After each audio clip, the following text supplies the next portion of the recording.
Hi loves, this is Ro. Welcome back to my channel. Today I want to talk about how Adam actually was allowed to leave prison and couldn't wait to get back. Yes, could not wait to get back. So if you're interested in how after 20 years somebody would be allowed to leave prison and was relieved when he got back there, please keep watching. This is not clickbait, that is real. Please keep watching.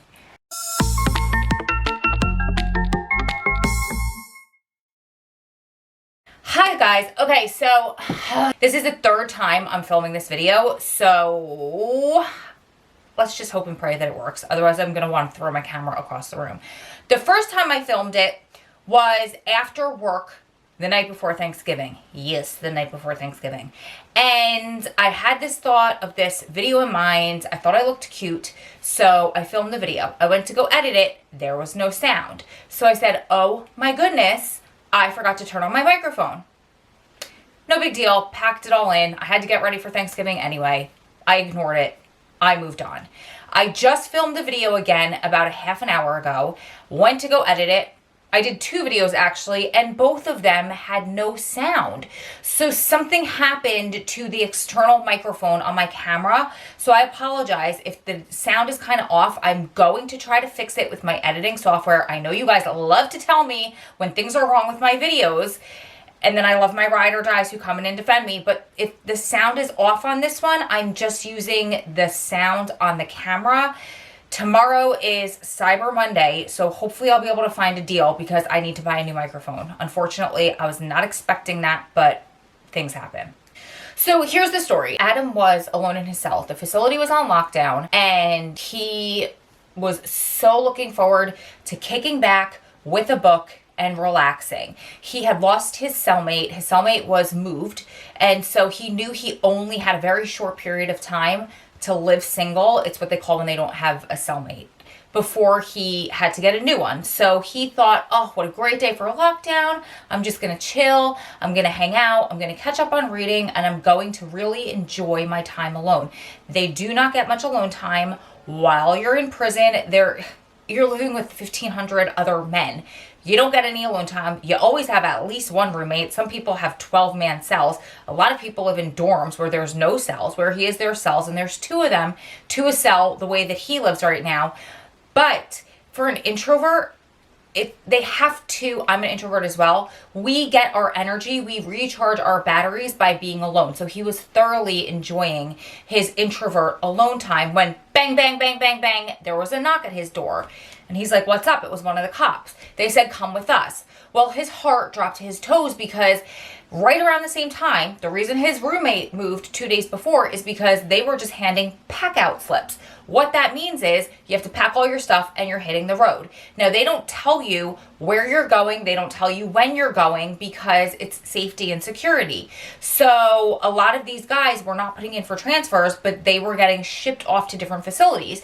And in federal prison, you can go anywhere in the United States because the whole entire nation is their jurisdiction. So he could be in Bradford, Pennsylvania and be moved to California in a moment's notice without them telling him. So he was nervous. So they bring him down to what's called R&D. I believe it means receiving and departures, but I can't remember exactly. If you guys have been in prison, if you guys are familiar with the system and you know what that means, comment below. But if you don't, it's no big deal. What that means is any inmate who is coming into the prison or any inmate that's leaving the prison has to go through R&D. So they take him down to R&D and finally they tell him, you're going to medical. You need to go to the hospital to see a doctor. He has 2 bulging discs in his back and he had an MRI that showed that. And then this was the follow-up appointment for a treatment plan. So they have him change out of his normal clothes. I believe he was probably wearing sweatpants. He always gets his pants cut into shorts. So he's probably wearing sweatpants or shorts and a sweatshirt or a t-shirt. They were wanting to put him in an orange jumpsuit or a khaki jumpsuit, but he talked them into allowing him to wear the old transfer clothes, which is khaki pants with an elastic waist, and he probably got a sweatshirt or a t-shirt.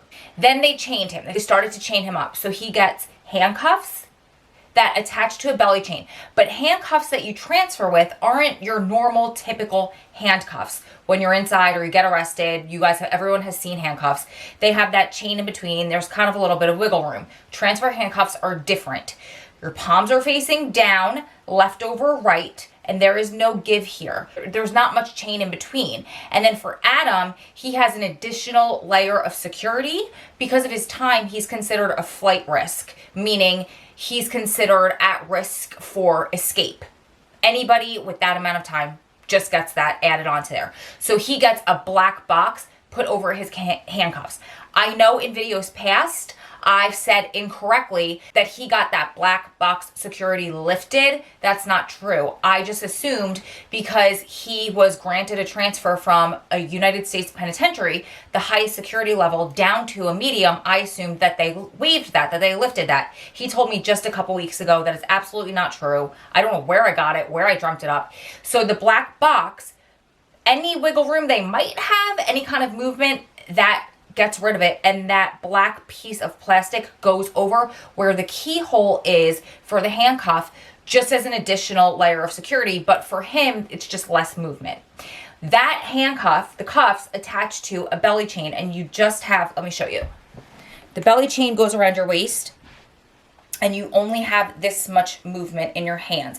So I was joking and I told him, what happens if your nose starts running? And he's like, well, then my nose drips down my face. Then they shackle him. Now, Adam has very, very skinny ankles. His ankles can be deceiving when it comes to being shackled.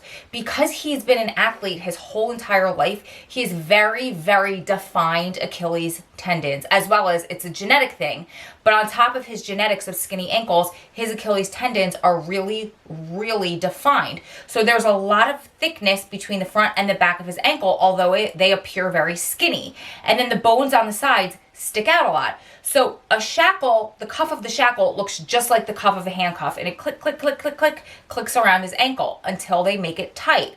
And he kindly asks them, can you give me a little more room? Because it looks like there's a lot more room than there actually is because of the bony part of his ankle, and then there's the divot on either side. Do you know what I'm talking about? I'll put a picture above there. So he asked the guy, and they said, nope. And he said he just asks once. He asks nicely. He's been doing this for so long. He knows what battles he should choose and what battles he needs to let go. But it gets really painful because sitting all day, not moving a lot, our ankles swell naturally throughout the day, anybody's. But then you put the cuff and the shackle around them, and you could only take very small steps, because the larger step you take, the more that shackle will cut into your ankle. And he showed me his ankles that day. He has scars up and down his ankles from all the years of shackling. And then on top of those scars, he had probably about the size of a penny. He had scabs from this last trip that lasted 3 weeks, these scabs. Because again, every time you move your feet and the more your ankles swell, the more these shackles are going to slice into your skin. That's what they're for, so that an inmate can't run away. It's for safety and security, and I understand it. It's very painful for them. So they belly chained him, they cuffed his hands to his belly, they have him in shackles, and they're getting ready to put him on a van. So they pull up this van, think about like sort of the size of a mini school bus, like a small school bus, but like a church van. And there is the driver's seat and the passenger seat. And then there's very thick plexiglass that separates the cops, the COs, from the inmates who are in the back being transported. And so there's rows of bench seats in the back. Adam said the glass is so thick that you have to kind of put your ear up to it to even try to attempt to hear what they're telling you. And everybody's yelling back and forth if they want to communicate with each other. So he looks into the van and he sees that all of the seats, the back seats are taken out. One bench is left and it's pushed all the way up to the front, almost touching, like it's leaning on that plexiglass. And he said to him, he knows there's 2 vans. He goes, where's the other van? They said, well, it's transporting another inmate to the hospital, so this is your only choice. He said, I'm not going to fit. Adam's 6'4", 220 pounds. He's skinny, but he's a big guy. So they said, well, you're going to have to make it work. So he was kind of a little bit upset and annoyed about that. And so the step up into the van is probably this high. Well, he only has this much leg room because he's shackled. He said there was snow all over that step, and he had a jacket. They draped a jacket over him because he couldn't put his hands through the jacket holes. He was already cuffed.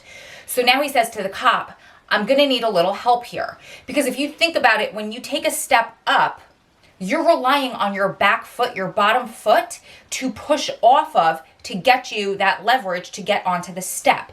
He can't do that in a shackle. His feet don't have that much room between them for him to take that step. So basically all of his weight is going up onto this foot. So he told the cop, I'm gonna need some help here. So it was kind of like a 1, 2, 3, go. And the cop pushes him up into the van. At the exact same time, he spins his body and falls this way into that bench. And he's laying there, because if he didn't lay there, there's no leg room. There probably wouldn't have been leg room for me, who's 5'3". There's no way 6'4" would have had any leg room.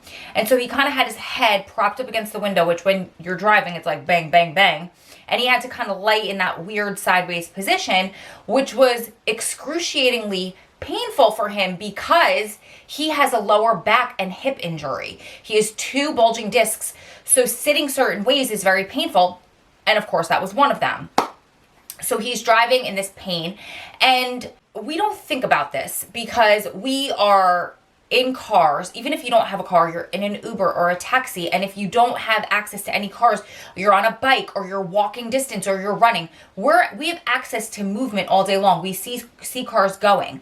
But when you're in jail for so long and everything is within a mile radius and you do not see cars and you don't see anything, that kind of movement, you lose that depth perception, and your eyes actually just aren't in tune with any of that. Your ears aren't either, because that's where your equilibrium is. So not only do things look like they're flying at you and it's really scary, you also get car sick very easily because your stomach and your ears, your equilibrium, is not used to seeing that kind of movement, being in that kind of movement, moving that quickly. The fastest they can go when they're inside of prison is as fast as they can run on a track. That's as fast as you're ever going to move.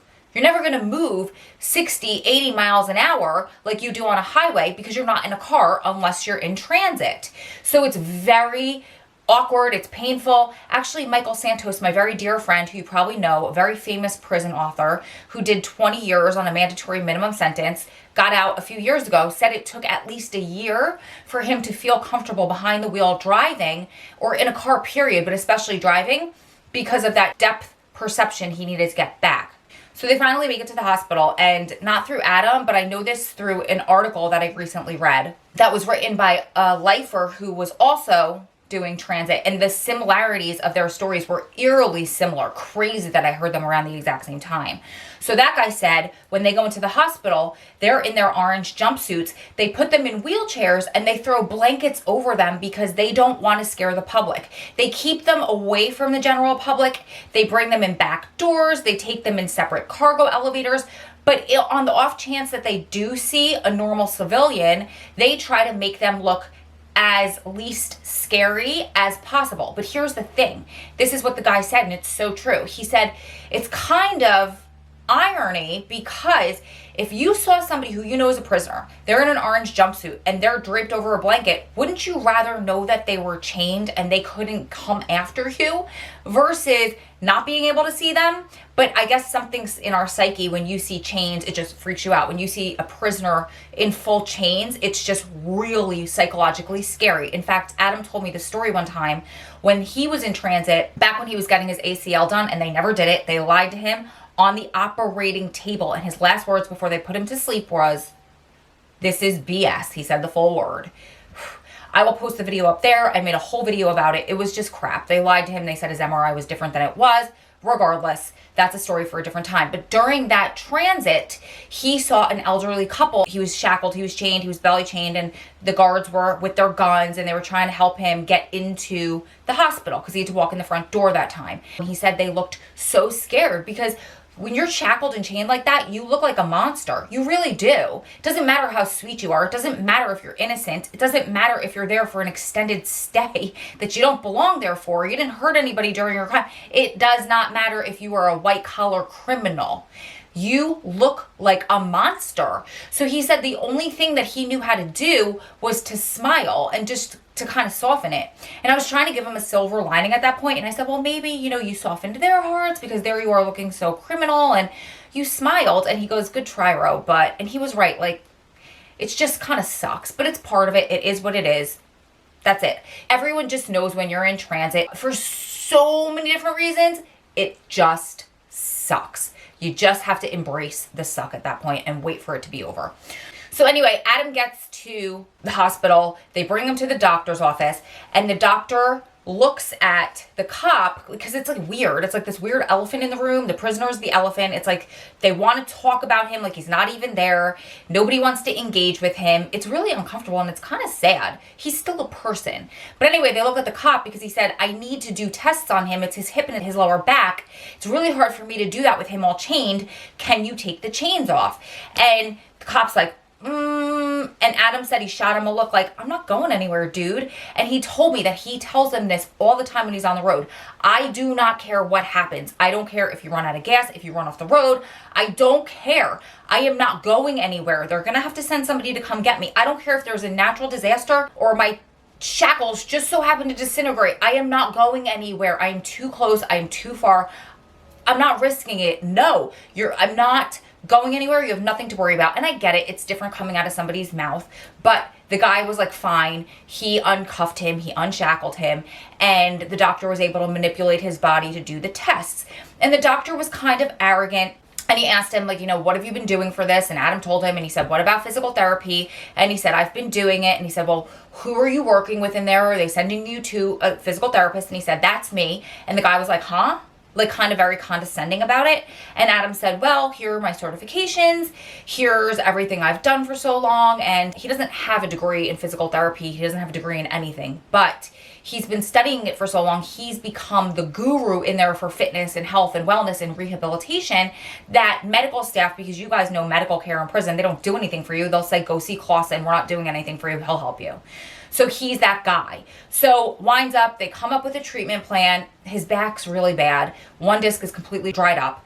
The other one is meh, and that's what's causing all of this pain. So they're going to try a couple of things, and hopefully something will work. Otherwise, they want to do surgery, which Adam is so against. He's going to try really hard to not get it inside, not even outside when he's awarded his release, but he especially does not want to get surgery on his back inside, if ever.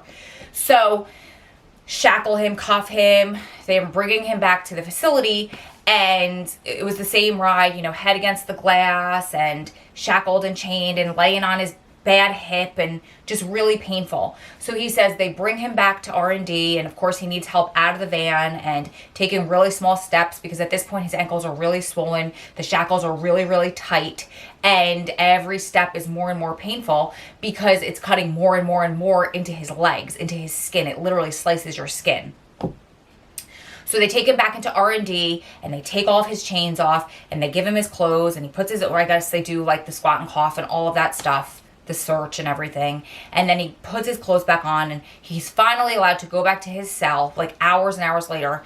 And he lays down in his bed, and he was like, oh, I have never been so relieved to be back in prison in my whole entire life. He's like, isn't that crazy? And he sent me that in an email. He's like, isn't that crazy? He's like, I was outside of prison for one of the very few handfuls of times over the past 20 years, and I just couldn't wait to get back. Being in transit is physically painful. It's extremely exhausting, and it's just no fun. I hope and pray that's the last time, or one of the very few last times that he ever has to go through it before he's awarded his release, hopefully very, very, very soon. I would love to know your situations. I would love to know your stories. If you've been in prison, or if your loved one has been in prison and they've told you about transfers and being in transit and the horrors of it, I'd love to know in the comments below. And also, if you're not subscribed to my channel, please, please, please just hit that subscribe button. We're trying to reach 10,000 subscribers in 2019, and we're so close. So if you're not subscribed and you do, that'll help me get our voices out there, because I've been told that prison wives would never get a voice. Prison wives don't deserve a voice because who are we? You guys know how it is. So I will beat those odds, and I will hit 10K, and I want to do it before January 1st, 2020. So you can help me by hitting that subscribe button. And then if you guys want notifications, because I do a lot of live videos, just ding that little notification bell, because things are kind of funky with YouTube right now and people aren't getting notifications. So ding that bell, and then make sure you hit in the drop down when you hit that bell, hit all, so it turns on all notifications for you. And then hopefully that resolves the issue. It might not fix it all the way yet, but it should resolve it. And last but not least, sorry, I'm asking you to do 1,000 things right now, but it's for your benefit. If you like my content, just click that little thumbs up button. It'll help me out so much too. You guys keep staying strong, keep loving strong, keep supporting one another through this journey, because you're one day closer to it all being behind you, and Lord knows I am too. Lots of love from my heart and Adam's heart to all of yours. I'll see you guys in the next video. Bye guys.